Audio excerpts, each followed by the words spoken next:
성경 말씀은 히브리서 13장 20절로 20절 큰 목소리로 22절까지 큰 목소리로 읽겠습니다. 시작. 양의 큰 목자이신 우리 주 예수를 영원한 언약의 피로 죽은 자 가운데서 끌어내신 평강의 하나님이 모든 선한 일에 너희를 온전케 하사 자기의 뜻을 행하게 하시고 그 앞에 즐거운 것을 예수 그리스도로 말미암아 우리 속에 이루시기를 원하노라. 영광이 그에게 세세 뭉토록 있을지어다. 아멘. 형제들아, 내가 너희를 권하노니 원내의 말을 용납하라. 내가 간단히 너희에게 써준다. 아멘. 이 본문 말씀을 통해서 언약의 피가 예수와 우리를 살렸다 라는 그런 제목입니다. 제목이 좀 일반적으로 알려지지 않는 그런 제목이에요. 예수님의 피가 우리의 죄를 사하는 것만이 아니라 예수님 자신을 사해서 이끌어내셨다, 그런 제목에 나왔습니다. 지난주에 이 말씀을 찾아오고 이 말씀을 읽었는데도 하나님께서 제 속에서 계시를 열어주지 않으셨어요. 이 말씀을 전에도 한번 설교를 했던 것 같아요. 그런데 이 말씀이 왜 이렇게 중요한가 하면은 우리가 하나님께로부터 죄 사함을 받고 죄 없이함을 받고 죄 용서를 받고 죄를 벗어나고 죄에서 떠나는 일이 얼마나 귀중한지 예수님께서도 우리의 모범이 되셔서 실제로 주님이 먼저 모든 잠자는 자들의 첫 열매가 되셨어요. 잠자는 자들의 첫 열매라는 것은 바로 성령의 처음 익은 열매라는 거예요. 다시 말해서 세상에서 거듭난 사람 중에 예수님이 가장 먼저 성령으로 거듭나신 그런 분이라는 것을 말해주고 있어요. 그래서 우리가 하나님께로부터 죄 용서 받는 것은 얼마나 어떻게 죄 용서를 받는 것인지 먼저 예수님께서 앞서 나가셔서 하나님께로부터 온 인류 대신해서 죄 사함과 죄 없이함과 또 그리고 자신의 언약에 피어서 자신을 먼저 구원하셨어요. 그리고 예수님을 믿고 쫓고 따르는 저와 여러분들을 그 언약에 피어서 구원해 주셨기 때문에 오늘 이 귀한 말씀을 주님께서 다시금 증거하도록 하나님께서 그렇게 알게 하셨어요. 먼저 이 본문의 말씀을 통해서 보면 예수님께서는 이 세상에 오실 때 양의 큰 목자로 오셨어요. 다시 말하면 양을 치는 목동과 같이 자기 백성들을 양육하시는 그런 분으로서 이 세상에 오셨어요. 그런데 이 예수님께서는 이 세상에 오실 때 아버지의 이름으로 오셨다고 요한복음 5장 43절에서 이렇게 말씀하셨어요. 예수님께서 아버지의 이름으로 오셨다는 것은 그 이름이 하나님은 이름이 여호와예요. 이게 이제 히브리인들은 예수와라는 그런 말을 쓰고 또 예수님께서는 세상에 오셨을 때 그 이름을 예수라 하라, 그렇게 하나님께서 천사들을 통해서 말씀하셨어요. 그 이름을 예수라 하라. 이는 그가 자기 백성을 저희 죄에서 구원할 자라고 마태복음 1장 21절에서 그와 같이 가르쳤어요. 그런데 그 예수라는 이름도 역시 구원자다라는 그런 이름이에요. 뿐만 아니라 그리스도께서는 자기 자신이 아버지 이름으로 오셨다라고 예수님도 그렇게 증거하셨고, 또 예레미야서 23장 5절과 6절에서 예레미야는 다윗의 한 가지에서 다윗의 뿌리에서 한 가지가 나는데, 그 가지는 세상에 오셔서 공의를 행하시고 공평을 행하시며 정의를 행하실 것을 이어냈어요. 그 결과로 인해서 유다 자기 백성들은 구원받고 이스라엘은 평안히 거리가 그렇게 말하고 난 다음에 그 이름이 여호와 우리의 의다 라고 예레미야가 밝혔어요. 예수님의 이름이 여호와 우리의 의라는 거예요. 여기 의라는 것은 하나님 자신의 모든 성품과 그 인격하면 이제 지정일적인 모든 것을 말하는데, 예수님 자신이 그 여호와 하나님이라는 거예요. 그 하나님의 의라는 거예요. 의라는 것은 불의가 전혀 없고 공의로 행하고 공평으로 행하고 정직으로 사람 가운데 행하며 이 세상 사람들 가운데서 하나님의 사랑을 나타내는 이 모든 것들을 여호와 우리의 의다. 이런 말은 바울 사도가 로마서 3장 20절과 21절에 하나님께서 믿음을 주시고 그리고 함께 해주시는 모든 자들에게 차별 없이 여호와 우리의 의가 되시는 예수 그리스도를 주신다라고 그렇게 증거를 했어요. 뿐만 아니라 하나님과 백성들의 그 관계에 대해서 다윗은 시편 23편 1절에 보면 여호와는 우리의 목자가 되신다, 그런 말을 했어요. 다시 말하면 하나님께서는 자기 택한 백성들을 진리의 말씀으로 양육해서 하나님의 사랑으로서 온전히 세우는 그런 분이시다, 그런 말을 했어요. 모세도 시편 100편에 보면 그의 감사시에서 하나님께서는 자기 백성들을 자기의 것이다, 그렇게 하나님께서 인정하시고, 그렇기 때문에 이 모세도 우리는 하나님의 것이요 그의 소유된 백성이다, 그렇게 증거했어요. 그리고 우리는 그의 기르시는 양이라는 거예요. 하나님의 백성들은 하나님께서 늘 먹이고 입히고 또 하나님의 사람으로서 완전함을 이루는 데 있어서 하나님의 모든 지혜와 지식과 영철과 성령의 충만함을 주셔서 그 성령의 인도를 통해서 부족함이 없는, 거의 없는, 실족함이 없는 그런 존재로 세운다. 그리고 시편 18편 32절에 보면 하나님께서는 다윗에게 띠를 띠셔서 그래서 그를 완전케 하셨다고 다윗이 증거를 했어요. 이만 아니라 하나님께서 예수님 자신도 요한복음 10장 11절과 17절에 보면, 그리고 11절에 보면 나는 양들을 위해서 목숨을 버리는 선한 목자다, 그렇게 표현하셨어요. 여러분이 참 이상하지 않습니까?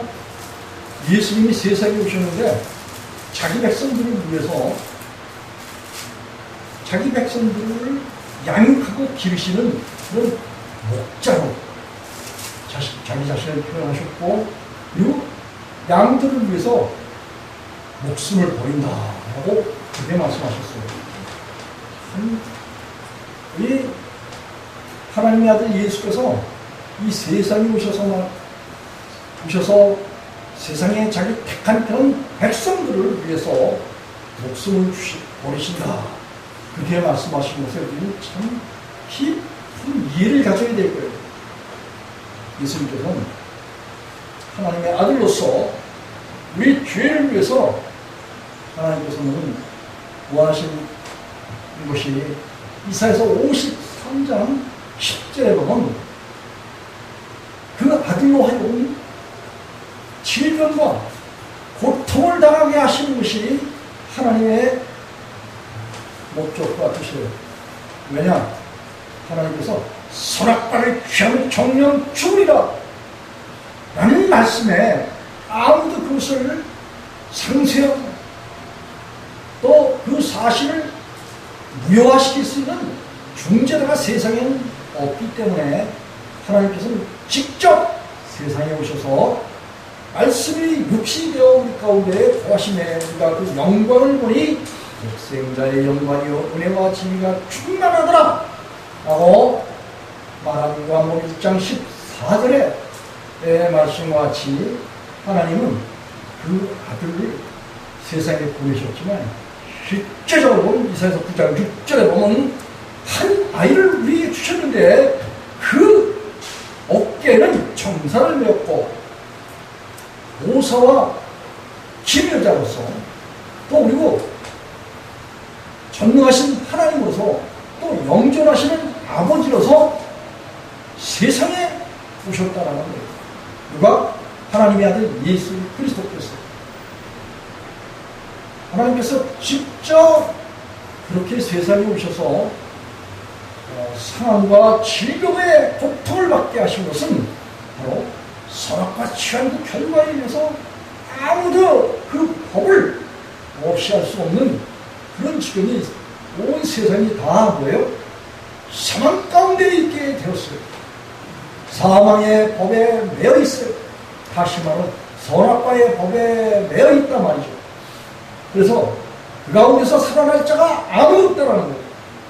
로마서 6장 23절이 죄의 싹은 사망이다 라고 말했어요. 그래서 사람이 이 죄 때문에 죄로 인해서 그 법, 죄란 곧 불법을 말하고 불법은 법을 범한 것을 말해요. 성경 전체적인 말씀이 바로 이 선악과예요. 다시 말하면 하나님께서 사람들에게 먹지 말아라, 먹는 날에는 정령 죽는다라고 말씀하신 그 결과로 인해서 사람들이 죄 가운데 있었고 멸망 가운데 있었고 하나님의 영광 가운데 이르지 못했다고 로마서 3장 23절에서 말하고 있어요. 로마서 6장 23절에서도 같은 맥락에서 죄를 범한 그런 사람들은 하나님의 영광에 이르지 못했다라는 거예요. 그렇기 때문에 오늘날 기독교인들이 예수님을 믿으면서도 죄를 범하고 있는 그런 사람들은 하나님의 영광에 이르지 못했다라는 것을 명심해야 돼요. 영광에 이르지 못했다라는 것은 예수 그리스도 안에 있지 않다라는 것을 분명하게 바울사도를 통해서 하나님께서 말씀하셨어요. 그런데 예수님께서 이 세상에 오셔서 십자가를 지신 것은 아버지 하나님이 원하셨던 원앙이에요. 아버지께서 왜 그것을 원하셨냐? 하나님께서 사랑하는 그런 백성들을 창세전에 택했다라고 에베소 1장 3, 4절과 14절에서 하나님께서 그 사랑하는 자들을 택해서 하나님 앞에서 거룩하고 흠이 없도록 하기 위해서 하나님께서 택했다라는 거예요.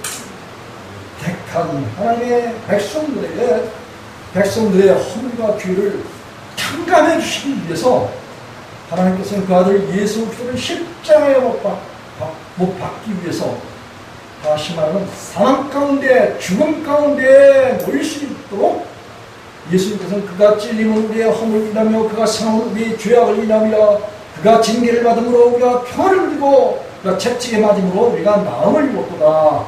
우리는 다 양 같아서 그릇 행하여 제갈 길로 갔거를 여호와께서 우리의 죄악을 예수님께 다 담당시키셨다. 우리의 말을 이사야서 53장 5, 6절에서 그렇게 말을 하고 있어요. 마치 하나님께서는 하나님의 아들 예수를 온 세상에 대안받은 그런 사람들을 위해서 자기 백성들을 위해서 하나님 자신이 세상에 오셔서 희생제물로 자기 자신의 아들 희생제물로 내어주시게 되셨어요. 여러분, 이 담당이라는 말이 뭐냐? 담당이라는 말은 바로 온 세상 사람들의 모든 죄악이 예수님에게 옮겨갔다라는 거예요. 그래서 히브리인들은 그 담당이라는 말을 나사라는 그런 말을 써요. 또 히브리인들은 아나페로라는 그런 말을 쓰고 영어로는 take away라는 그런 말을 써요. 다시 말하면 그 자리, 그 현상에 저와 여러분들의 죄를 옮겨서 누구에게? 예수님에게 옮겼기 때문에 옮기게 되면은 그 자기 백성 속에 죄가 있을까요? 없을까요? 없어요. 예수님에게 다 옮기셨다고 그렇게 이사야를 통해서 하나님께서 말씀하셨어요. 그뿐만 아니라 요한복음 1장 29절에 보면 예수님께서 세례 요한에게 물세례를 받으러 오셨어요. 그때 세례 요한이 예수님을 바라보고 보라, 세상 죄를 지고 가는, 온 세상 사람들의 허물과 죄를 지고 가는 하나님의 어린 양이다, 그렇게 표현을 했어요. 다시 말하면 사람들의 모든 죄를 예수님께서 짊어지고 가셨다라는 거예요. 그럼 사람들에게 죄가 있어야 돼요? 없어야 돼요? 없어야 되는 것이 당연한 거예요. 그래서 이것이 하나님께서 원하신 뜻이고, 또 하나님께서는 자기 백성들의 허무한 모든 죄를 다 예수님께 옮기고, 또 그 같은 사실을, 그 같은 복음의 소식을 듣고 자기 자신을 돌아봐서 자기 자신 속에 예수님께 옮겨져 있는 그런 옛사람의 악한 습관, 4장 22절, 너희는 육의 욕심을 따라 썩어가는 구습을 주는 옛사람, 그 옛사람을 벗어버려야 된다라고 바울사도도 말했고, 누가복음 9장 23절 24절에서는 제 목숨을 잃어버려라, 요한복음 12장에서는 하나님의 이 땅에 떨어져 썩지 아니하면 하늘 그대로 있고 썩은 많은 열매를 맺는다고 예수님께서 말씀하셨는데, 바로 자기의 목숨, 자기의 자아, 악한 생각, 육신의 욕망, 이 모든 것들을 다 뭐예요? 예수님께 내어 드리라는 거예요. 예수님께 받들어 옮겨 바치려는 거예요. 그리고 예수님과 함께 연합해서 함께 십자가에서 장사진에서 죽고, 로마서 6장 6절에 하나님께 어떤 의롭다움을 받으라는 거예요. 여러분, 이것이 하나님께서 자기 백성들에게 원하는 간절함이셔요. 소원이셔요. 하나님의 소원이에요. 그 소원이 이루어지게 되면 빌립보서 2장 13절에 보면 너희 안에서 행하시는 일은 하나님이시니 자기의 기쁘신 뜻을 우리에게 소원으로 주신다, 그런 말씀을 바울사도를 통해서 했어요. 이 일을 위해서 하나님 아들 예수 그리스도는 그 믿는 자 안에 예수님의 마음을 주셔서, 예수님의 믿음을 주셔서, 예수님 자신을 주셔서, 그래서 예수님이 이 천지와 만물을 지으신 전능하신 하나님인데도 불구하고 이 세상에 육체로 오셔서 저와 여러분을 구원하시기 위한 자기 비하라고 낮추셨다, 죄인과 같이 되셨다, 사람으로 오셨다 라는 말씀은 바로 저와 여러분을 악에서, 죄에서 구원하시기 위한 하나님의 사랑의 발로예요. 그래서 주님께서는 친히 이 땅에 오셔서 많은 사람들을 위해서 친히 말씀하시기를, 누가복음 9장 13절, 요한복음 10장 6절, 여기 보면 또 9장 10절에 보면 나의 흘리는 바 너희가 이 잔을 마시라 라고 예수님께서 포도주를 이제 자기의 피를 대신해서 상징해서 제자들에게 성만 참때 먹였어요. 그런데 이 피는 너희를 위하여 흐르는 나의 피, 언약의 피니라, 약속의 피니라, 그래 말씀하셨어요. 구약 때는 하나님께서 레위기 17장 11절 그리고 14절에 보면 육체의 생명이 피에 있다는 거예요. 사람이 살고 죽고 하는 모든 것은 피에 있다는 거예요. 육체의 생명이 피에 있기 때문에 하나님께서는 구약 때는 아론과 그의 아들들을 제사장으로 삼았어 동물의 피를 하나님께 드려서 소와 비둘기와 염소를 하나님께 양을 드려서 그 피를 하나님께서 주셨다고 했어요. 그래서 그 피를 단에 뿌려서 백성들의 죄를 사하는, 용서하는 그런 제사 제도를 마련하셨어요. 그런데 그 제사 제도는 히브리서 10장에 보면 용서를 받고도 자기 죄가 또 자기가 또 죄를 보면서 자기 죄를 생각한다라는 거예요.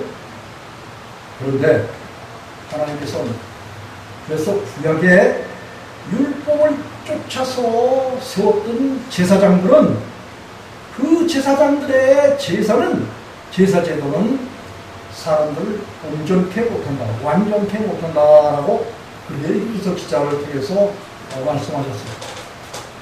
그래서 이제 히브리서 7장에 보면 율법인 하나님의 모든 그 말씀들은 육체에 상관된 계명의 법이다 이렇게 말했어요. 육체에 상관된 계명의 법은 사람이 몸속에 있는 종력적인 생각, 음란한 생각, 바람하는 생각, 부독한 생각, 종력적인 육신의 정력, 안목의 정력, 이생의 차라리 그런 생각을 통해서 범죄하는 그 모든 죄를 완전하게 속하지 못하는 것이 결국은 이 율법을 통해서 드린 제사였어요. 그러나 하나님께서는 또 다른 한 제사 제도를 마련하셨는데 히브리서 6장서 그리고 7장이 이르는 가운데 멜기세덱의 단차를 쫓는 다른 한 영원한 제사장을 세우는데 바로 그분이 하나님의 아들 예수 그리스도셨어요. 여러분 이 샬렘의 왕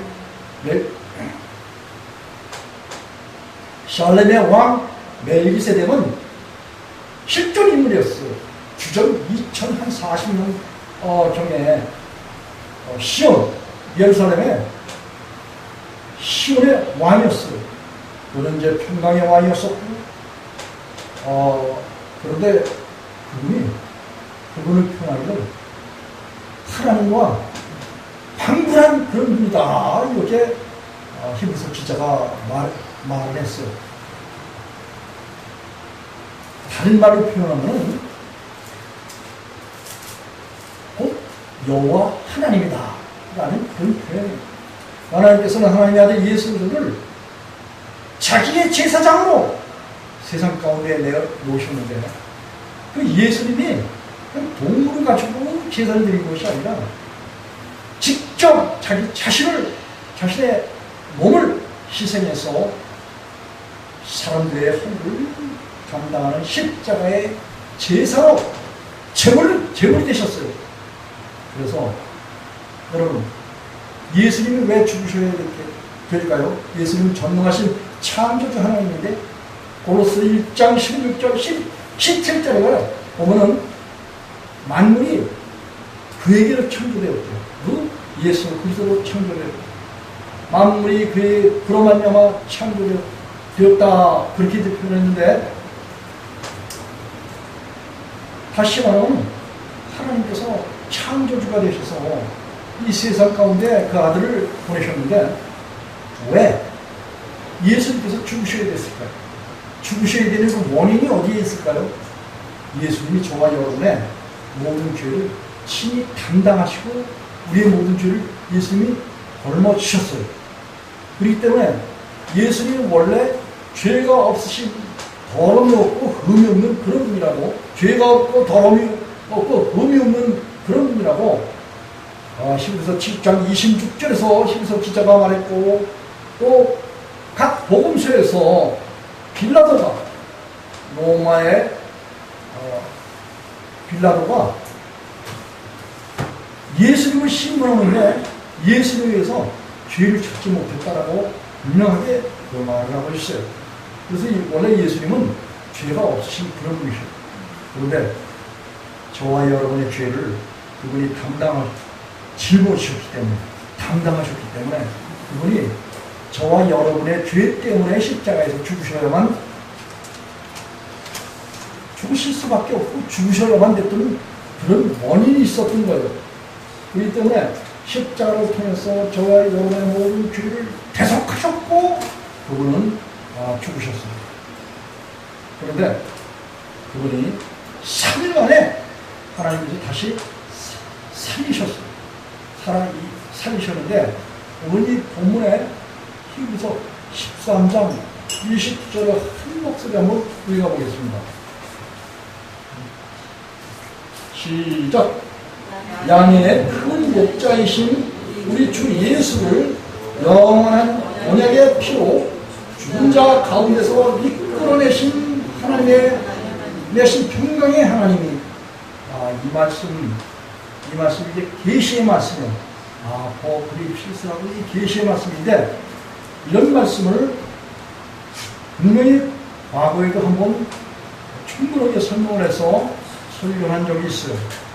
그런데 이것이 생각나서 지난주에 언급을 하려고 그랬는데 하나님께서 계시를 가려주셨어요. 그래서 이 말씀을 읽어놓고도 이 말씀을 설명할 수가 없어요.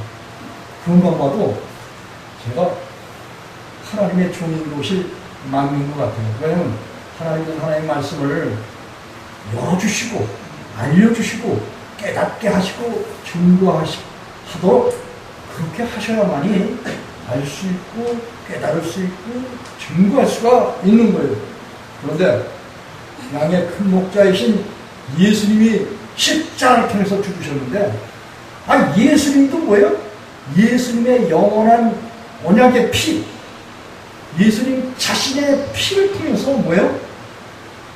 저와 여러분의 죄를 걸머졌던 이 모든 죄를 예수님도 사함을 받았다는 거예요. 예수님 자신의 피를 통해서 예수님 자신도 사함을 받았다는 거예요. 그래서 죽은 자 가운데서 뭐야? 이끌어내셨다 이거예요. 살려내셨다 이거예요. 구속해내셨다 그런 말씀이에요. 그런데 하물며 이 예수님을 믿는 저와 여러분을 예수님께서 십자가에서 구속해내실 때 죄를 남겨놓고 구속하십니까? 완전히 구속하십니까? 완전히 구속하신다는 거예요. 우리가 많은 사람들이 예수님을 믿으면서 여전히 죄가 있어야 된다 라고 믿는 사람들은 바로 예수님의 그 언약의 피를 뭐예요? 믿는 거야? 믿지 않는 거예요? 언약의 피를 믿지 않는 거예요. 예수님의 언약의 피는 예수님 자신도 구원해 내신 거예요.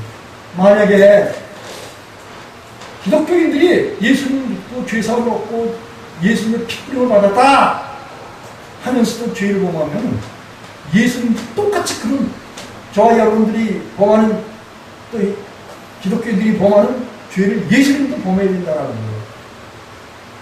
그렇지 않습니까? 그런데 예수님은 뭐예요?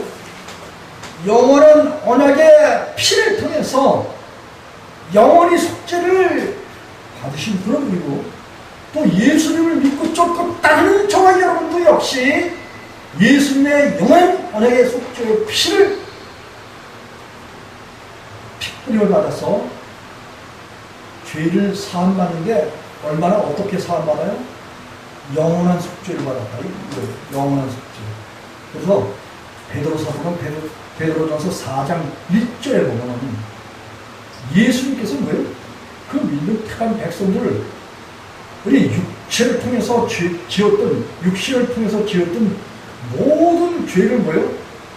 끝이셨다는 거예요. 끝이셨다. 믿는 사람 속에서 죄를 끝이었다라는 거예요. 그 다음에 죄를 용서받고 난 다음에 살아가는 삶은 자기 뜻을 쫓아서 사는 그런 것이 아니라 하나님의 쫓아서 사는 그런 삶이라 그렇게 이야기를 했어요. 베드로전서 4장 2절에 자기 뜻을 쫓아서 사는 것이 아니라 이제 하나님의 뜻을 쫓아서 사는데 그건 뭐예요? 우리에게 뭘 주신다? 말씀과 성령을 주셔서 그 성령을 쫓아서 생활하기 때문에 누구처럼 산다?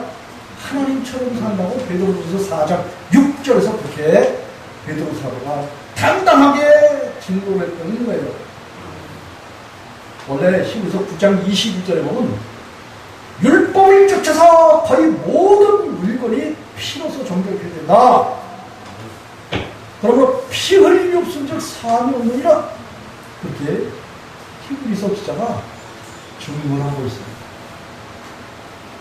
그러면 이건 무슨 말이냐면 예수님께서 십자가를 지신 것도 율법의 말씀을 따라서 자기 백성들이 범죄했기 때문에 예수님도 자기 백성들을 대신해서 십자가에서 피 흘려서 죽으셔야만 됐다 라는 그런 말이에요. 구약의 백성들은 동물이 죽어서 그 동물의 피를 하나님께 주셔서 용서를 받았지만 간헐적이에요.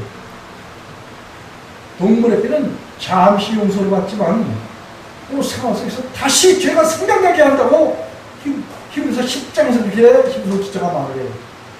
그러나 우리가 예수님의 피뿌림을 받으면은 죄로부터 해방이 된다. 또 율법에서 해방이 된다. 율법의 정죄에서 해방이 된다라고 로마서 8장 1절과 2절에서 바울사도가 그렇게 증거를 하고 있어요. 뿐만 아니라 하나님께서는 그 언약의 피가 하나님의 아들 그 언약의 피가 이제 어떠한 피인지 사도행전 20장 한번 가보겠습니다.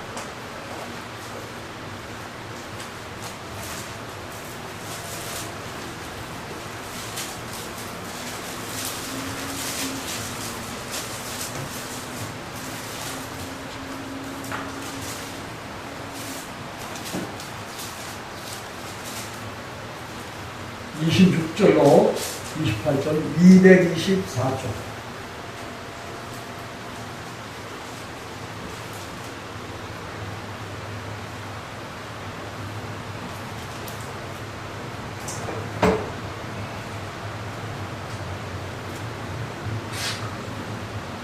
다 찾으셨어요? 네. 26절로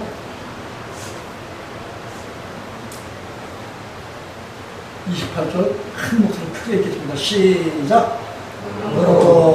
오늘 너희에게 증거하노니 모든 사람의 피에 대하여 내가 깨끗하니 이는 내가 꺼리지 않고 하나님의 뜻을 다 너희에게 전하였음이니라. 너희는 자기를 위하여 또는 온 양떼를 위하여 생각하라. 성령이 저들 가운데 너희로 감독자를 삼고 하나님이 자기 피로 사신 교회를 지게 하셨느니라.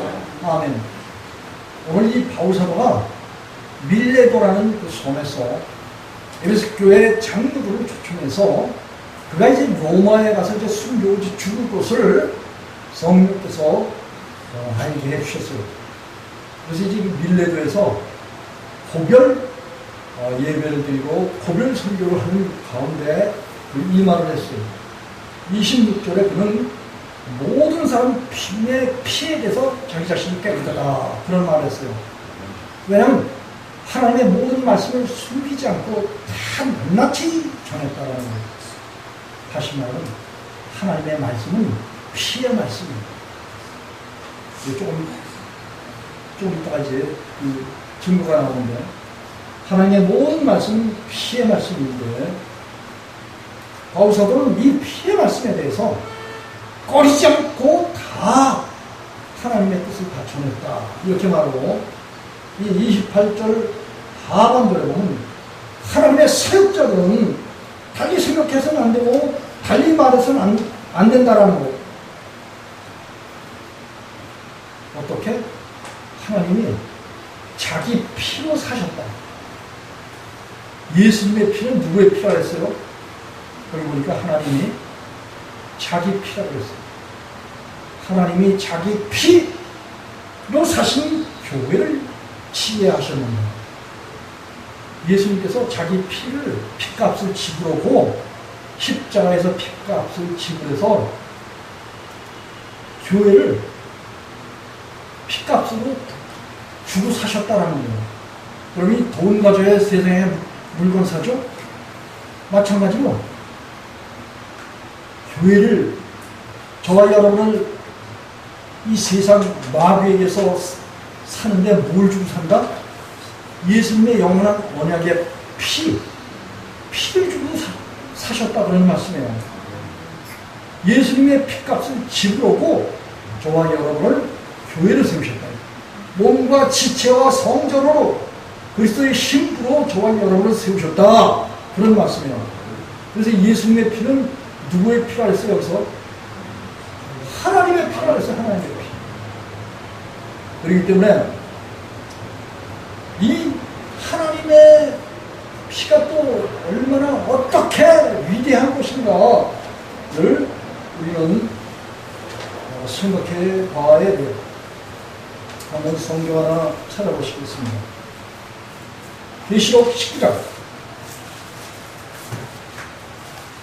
우리가 그전에도 성경 말씀을 봤어요. 계시록 19장 13절. 페이지 419쪽 신약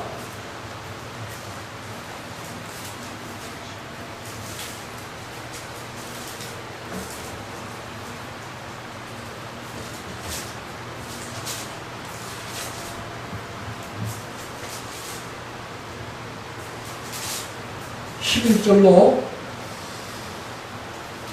14절까지 한 목소리로 읽어보겠습니다. 시작! 또 내가 하늘이 열린 곳을 보니 보라, 백마가 탄 자가 있으니 그 이름은 충신과 진실이라. 그가 공의로 심판하며 싸우더라. 그 눈이 불꽃 같고 그 머리에 많은 멸관이 있고 또 이는 쓰는 것이 하나가 있으니 자기 밖에 아는 자가 없고 또 그가 피 뿌린 옷을 입었는데 그 이름은 하나님의 말씀이라 칭하더라. 아멘. 그러니 오늘 계시록 19장 그리고 13절에 보니까 이 사도 요한이 밤노라섬에서 이제 하나님 나라의 여러 정경을 이렇게 보게 됐어요.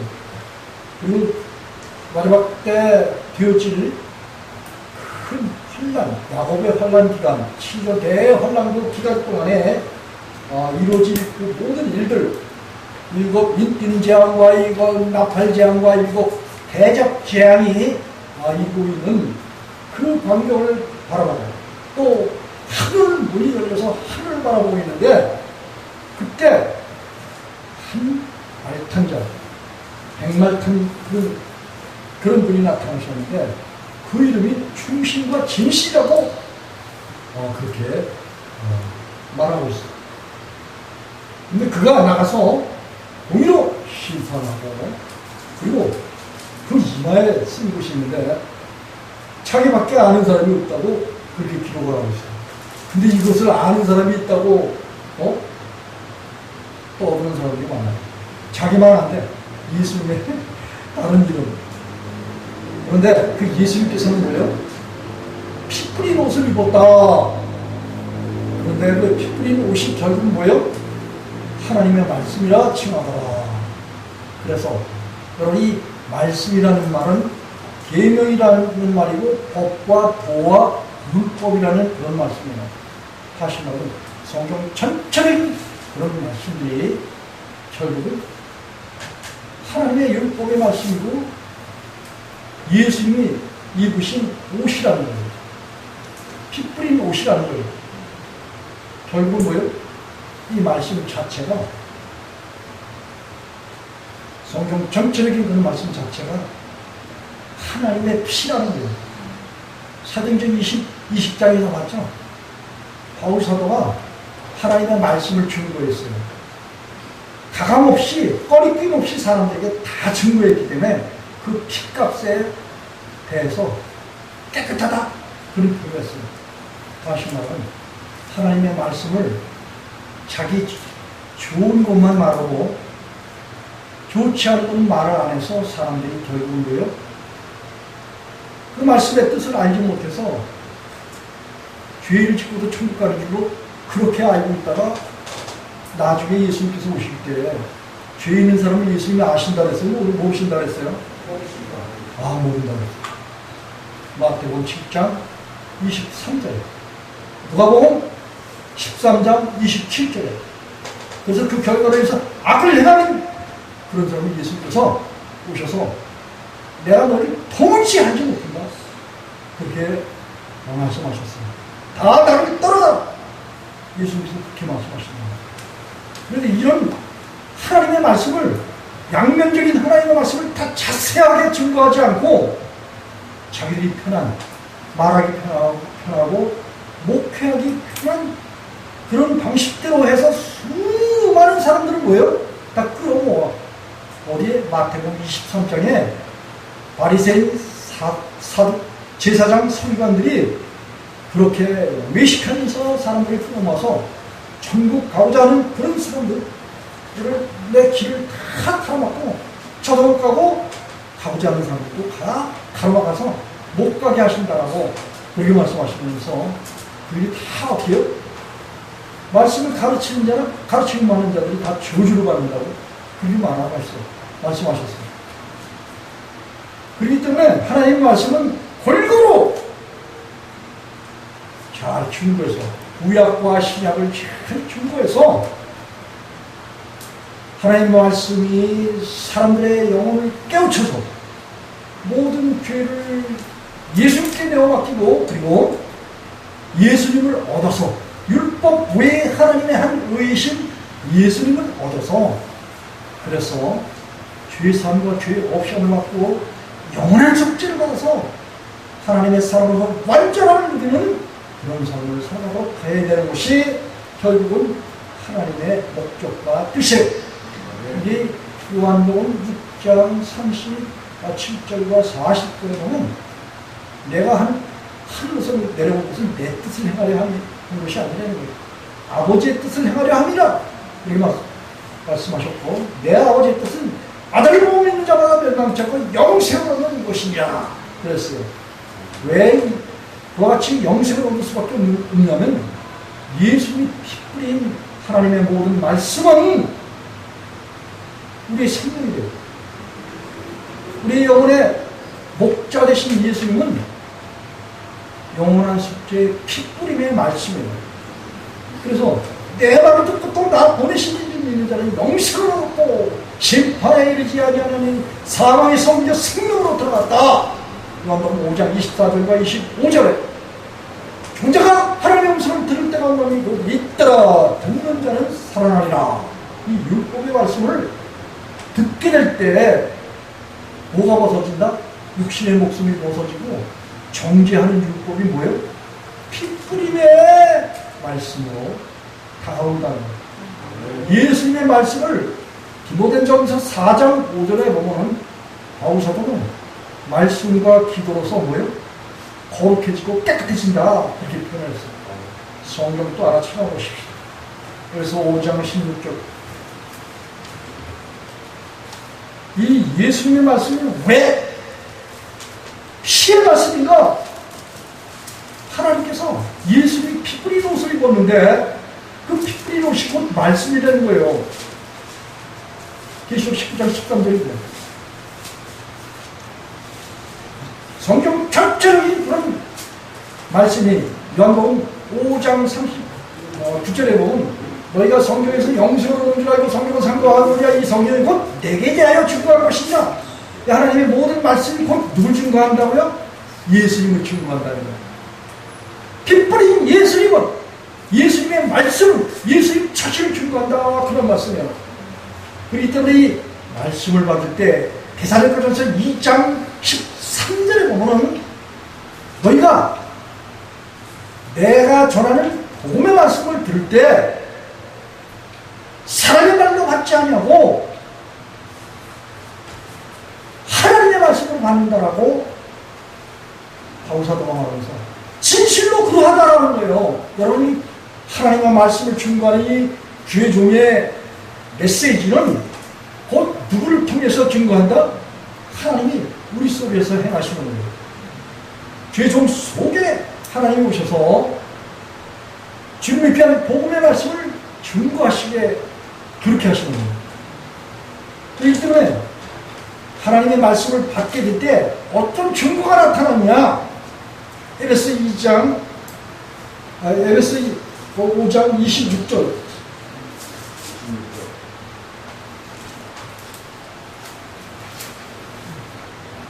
그래서 하나님의 말씀을 받는 사람들은 그런 중 너희가 어떻게 행할 것을 자세히 추리하여 지혜 없는 자같이 말고 오직 지혜가 있는 그런 자같이 하라. 세우라 빼앗하니라. 15, 16절을 그렇고 여기 26절, 27절을 먼저 한번 읽어보겠습니다. 또 그리고 시작. 이는 곧 물로 씻어 말씀으로 깨끗게 하사 거룩하게 하시고 자기 앞에 영광스러운 교회로 세우사 티나 주름 잡힌 것이나 이런 것들이 없이 거룩하고 의미 없게 하려 하십니다. 아멘. 여기 바울이 증거하는 하나님의 모든 이 말씀은 결국은 뭐예요? 물로 씻어 이 말씀을 받는다는 것은 요한복음 6장 63절에 예수님께서 하신 말씀이 내가 너에게 이른 말이 영이요 생명이다. 다시 말하면 예수님께서 하신 말씀이 요한복음 14장 21절에는 나의 계명을 가지고 지키는 자라야 나를 사랑하는 자니 나를 사랑하면 내 아버지께 사랑받을 것이요 나도 그를 사랑하여 그에게 나타나리라. 그런 말씀하셨어요. 근데 이 계명이 뭐냐? 계명은 바로 엔토레이라는 헬라인들의 이야기고 다시 말하면 이것은 하나님의 명령이고 하나님의 율법이고 하나님의 말씀이라는 거예요. 그럼 이 사람들이 율법 보면 창세기, 출애굽기, 레위기, 민수기, 신명기 그리고 모세 오경만을 율법으로 그렇게 여기는 사람들이 기독교 신학자들의 이야기예요. 그리고 모든 목사들이 그렇게 알고 있습니다. 그런데 예수님께서는 요한복음 10장에 보면은 내가 율법에 기록한 대로 나의 말을 받은 그런 자들은 신이다. 다시 말하면 영이다. 그렇게 말씀하셨어요. 이런 말은 어디 있냐면 시편 82편 6절에 그런 말이 나와요. 그래서 예수님께서는 이 시편 말씀들도 율법이다 라고 증거를 하신 거예요. 뿐만 아니라 예수는 요한복음 14장 21절에 보면 그리고 요한복음 15장 10절에 보면 내가 아버지의 계명을 지켜서 아버지의 사랑하려고 했다라고 말씀하셨는데 그 계명이라는 뜻이 뭐냐? 계명이라는 뜻이 바로 하나님의 말씀이고 하나님의 명령이고 곧 하나님의 율법의 말씀이다 라는 것을 우리는 알아야 된다 이거예요. 근데 신약 전체가 하나님의 뭐다? 율법의 말씀이에요. 근데 왜 바울사도를 통해서 히브리서 기자를 통해서 의문에 속하는 율법이고 하나님의 원수냐? 라고 말한다면 그렇게 바울사도가 증거를 하면 하나님의 말씀을 인간이 지킬 수가 없거든요. 하나님의 택한 받은 백성이라고 하나님의 말씀을 지킬 수가 없기 때문에 하나님의 말씀을 원수의 입장에 그렇게 처하도록 설명을 한 거예요. 그래서 하나님의 말씀에 대하여 죽어야 된다는 거예요. 로마서 7장 4절에 예수님도 마태복음 19장 26절 마가복음 10장 27절, 누가복음 18장 27절에 보면 하나님의 모든 말씀을 하나님만 지키셔야 된다는 거예요.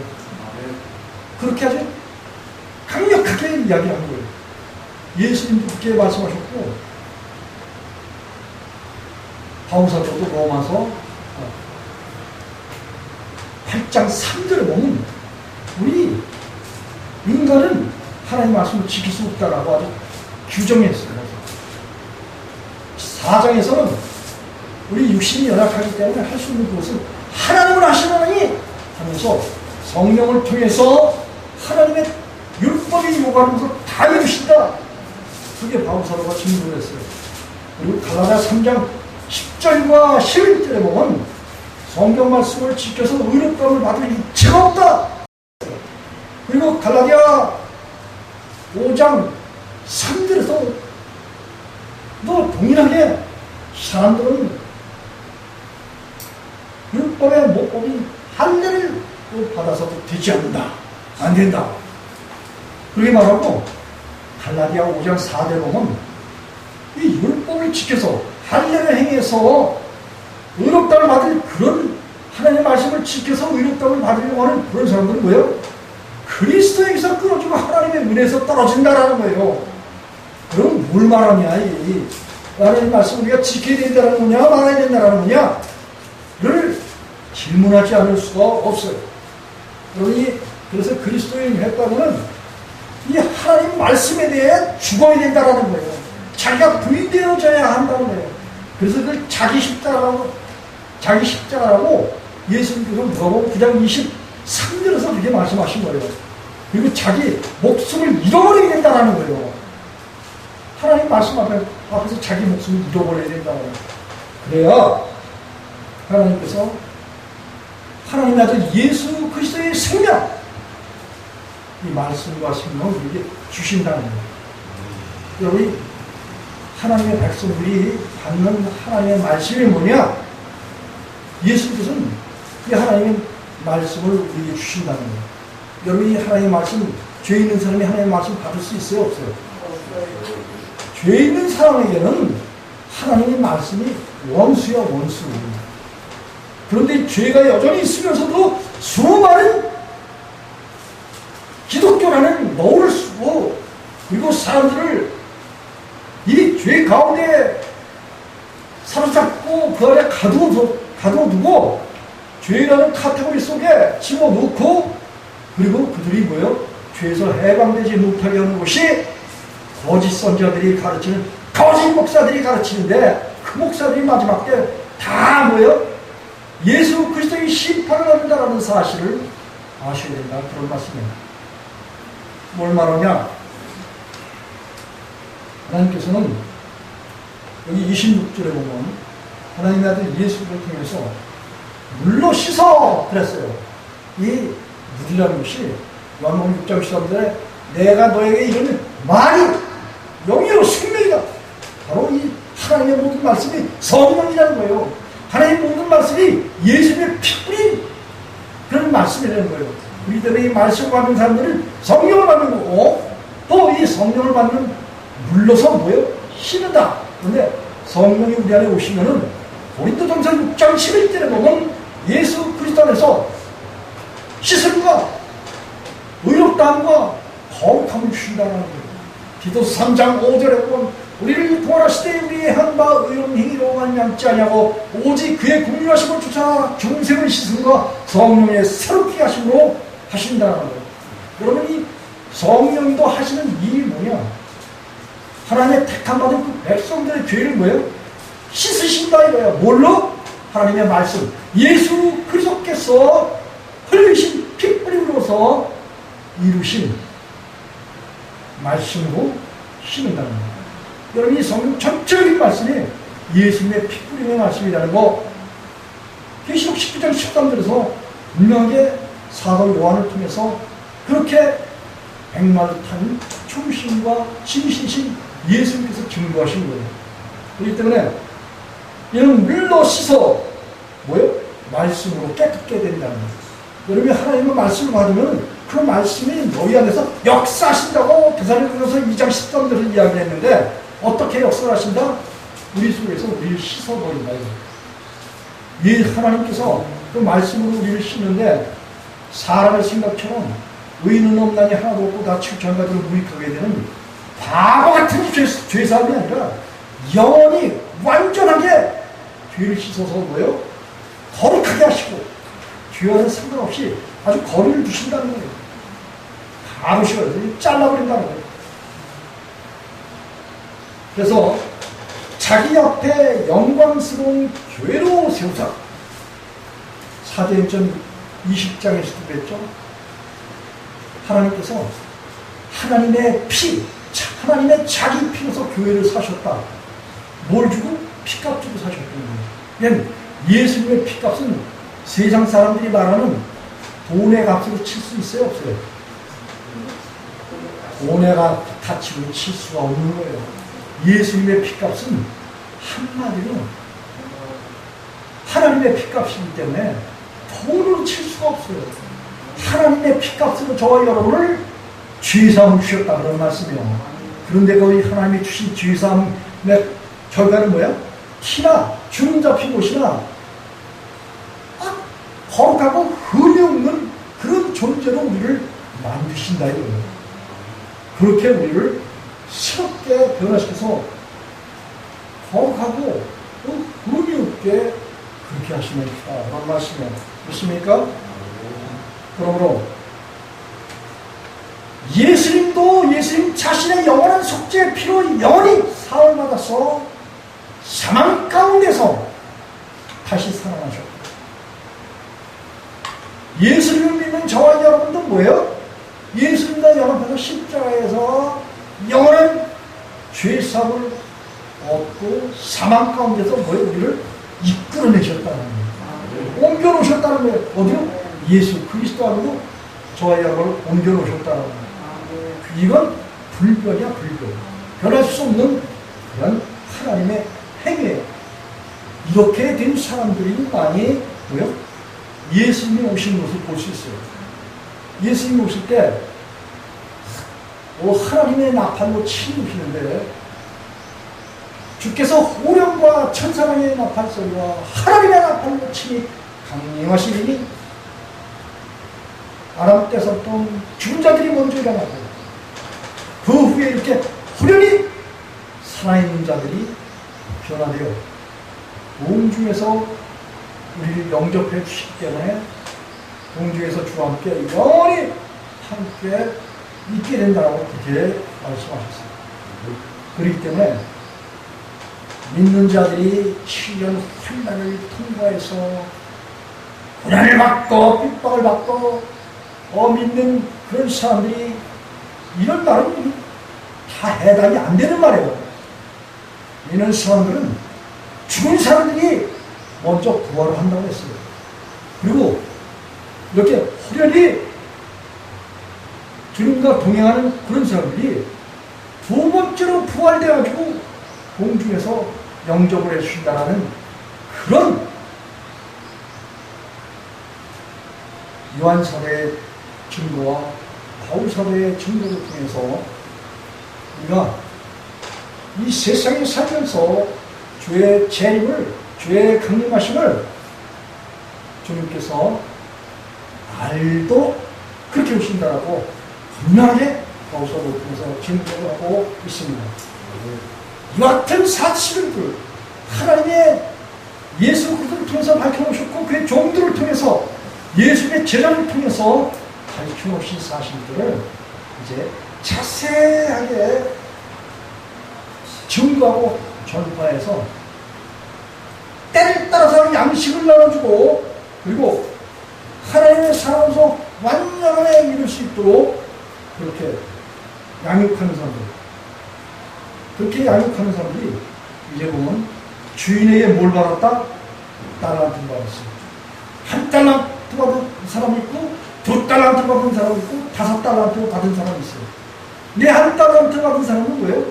주인이 무서워서 땅속에 감췄어요. 근데 2달란트 받은 사람과 5달란트 받은 사람은 하나님의 말씀은 뭐예요? 예수님의 말씀을, 그 주인의 말을 잘 듣고 그게 주인의 말씀을 중구하고 전파해서 결국 뭘 남겼다? 일을 남겼어요. 다시 말하면 맡겨주신 예수님이 먼저 우리를 구원하셨잖아요. 구원하시고 난 다음에 구원한 그런 열매에게 뭘 맺게 하신다? 구원한 가지에게 열매를 맺게 하기 위해서 양들을 붙여줘요. 그리고 고린도후서 5장에 보면 하나님께서 특별히 거듭나서 영원한 숙제를 받고 하나님의 사랑이 완전히 이루어지고 사망에서 옮겨서 생명으로 들어가는 그런 사람들에게 뭘 맡기신다? 자기 집사람들을 맡겨요. 그 집사람들을 맡기면 때를 따라서 양식을 나눠주고 그리고 그들로 하여금 하나님의 사랑으로서 완전함에 이르도록 뭘 한다? 양육을 한다는 거예요. 이거 갖다 이제 사도행전 20장에서 보면 교회를 친다, 양육한다, 이 교회를 친다 해서 바지를 차고 막 그냥 줄 짜고 돈 뺏고 그런 표현이 아니라 28절에 보면 사도행전 28절에 보면 너희는 자기를 위하여 온 양떼를 위하여 조심해라, 삼가하라. 행동은 오직 잘해라 이거예요. 주장하는 자세에 있지 말고 양물들의 본이 되고 그리고 죄종들에게는 성령이 저들 가운데 너희로 감독자를 삼고 하나님이 자기 피로 사신 교회를 어떻게 한다? 치게 하셨다. 다시 말하면 하나님께서 맡겨주신 영혼들에게 하나님의 말씀을 잘 떠먹여서 그 영혼들이, 그 양들이, 하나님의 백성인 양들이 하나님의 사랑으로 완전한 그런 믿음의 사람이 되도록 하기 위해서 뭘 한다? 목회한다는 것은 여기서 친다, 그런 말을 했어요. 그렇기 때문에 교회 성도들이 목사의 것이에요, 하나님의 것이에요? 하나님의 것이지. 그렇기 때문에 하나님이 맡겨주신 양들을 잘 양육하게 되면 하나님이, 예수님께서 재림하실 때 내가 내 말을 듣고 충성을 했기 때문에 많은 것으로 너에게 맡기고 내 주인의 즐거움에 참여하라. 다시 말하면 예수 그리스도의 혼인잔치에 참여하고 그렇게 예수님께서 말씀해 주셨어요. 한번 찾아보시겠습니다. 마태복음 25장 21절. 마태복음 25장 21절. 주인의 즐거움에 참여하는 그런 자가 되는 거예요. 주의 종이 하나님의 아들 예수 그리스도의 부탁을 받고 마태복음 28장 18절로 20절에 보면 하늘과 땅의 모든 권세를 내게 주셨으니 너희 가서 모든 족속으로 제자를 삼아 아버지와 아들과 성령의 이름으로 세례를 주고 내가 너희에게 분부한 모든 것을 가르쳐서 지키게 하라. 볼지어다 내가 세상 끝날까지 너희와 항상 함께 있으리라. 그렇게 예수님께서 말씀하셨어요. 마태복음 25장 21절을 한번 한 목소리로 한번 읽고 말씀을 마치려고 합니다. 신약 44초 21절 시작. 그 주인이 이르되 잘하였도다 착하고 충성된 종아, 네가 작은 일에 충성하였으매 내가 많은 것으로 네게 맡기리니 네 주인의 즐거움에 참여할지어다. 아멘. 여러분 이 말은 14절을 보면 달란트 비유를 들어서 설명하시고 주님의 말씀에 순종해서 하나님의 양들, 예수 그리스도의 양들, 하나님의 피값 주고 사시는 교회 성도들을 진리의 말씀으로 양육해서 하나님의 사람으로서 완전함에 이렇게 이르도록 그렇게 양육한 종들에게 내리는 주님의 하사품이 결국은 뭐예요? 착하고 충성된 종아, 내가 작은 일에 충성하였으면 내가 많은 것으로 내에 맡기리니 내 주인의 즐거움에 참여할지어다 이렇게 말씀하셨는데, 주인의 즐거움 언제? 혼인잔치. 예수님 오실 때 뭘 받아? 생명의 부활체를 받는다, 그런 말씀이에요. 생명의 부활체를 받게 되면 사람에 대한 그 모든 고통은 다 뭐예요? 완전히 끝이 나는 거예요. 그리고 영원한 영생을 누리는 거예요. 여러분, 우리가 살고 있는 이 세상은 바로 선악과 취한 그 결과로 인한 고통이 따라요. 그런데 하나님의 아들 예수를 통해서 선악과인 성경 말씀을 완전히 폐하셨어요. 어떻게 폐하셨느냐? 실상은 이 성경 말씀에 선악과에 반대하고 또 선악과에 대들던 모든 사람들의 하나님 되려고 했던 모든 욕망을 패해버린다는 거예요. 그리고 그렇게 된 사람들에게는 이 하나님 말씀을 접고 뭘 주신다? 생명나무, 생명 과일을 주신다. 계시록 맨 마지막에 보면 그 생명나무 대신 그런 분이 바로 예수님이에요. 예수님을 통해서 율법이 필요 없어. 선악과가 필요 없어. 뭐가 필요해? 우리에게는 하나님, 예수님, 성령님 한 분 하나님만 필요한 거예요. 이 한 분 하나님이 우리 안에 와서 계시잖아요. 그분이 행하시는 모든 일들이 무슨 일들을 하느냐? 하나님의 모든 핏뿌린 계명의 말씀, 이 계명의 율법의 모든 말씀들을 누가 지키신다? 하나님, 예수님, 성령님이 지키시는 겁니다. 그렇기 때문에 우리가 하나님과 함께 살고 예수님을 우리를 거처로 삼고 성령님을 우리를 성전으로 삼기만 하면 우리는 뭐예요? 평안을 너에게 끼치는 나의 평안을 너에게 주노라. 내가 주는 평안은 이 세상에 속한 그런 평안이 아니고 하늘에 속한 그런 평안이다. 그런 평안 가운데 살아가는 것이 결국 뭐예요? 하나님의 사람들이 예수님의 언약의 피, 그 피가 예수님과 저와 여러분이 살리고 그와 같은 하나님의 영원한 평안을 그냥 값 없이 내주신다는 거예요. 이와 같은 아름다운 생명의 삶, 이런 생명의 삶을 우리 예수 안에 시험때 온 성도들과 성도들의 부모와 또 부모 형제와 또 자녀들, 그리고 나아가서는 이 민족과 저 북한과 열방과 히브리 민족에 멈추도록 함께 하시기를 간절히 축원드리옵나이다. 아멘. 말씀을 마치고 기도하겠습니다.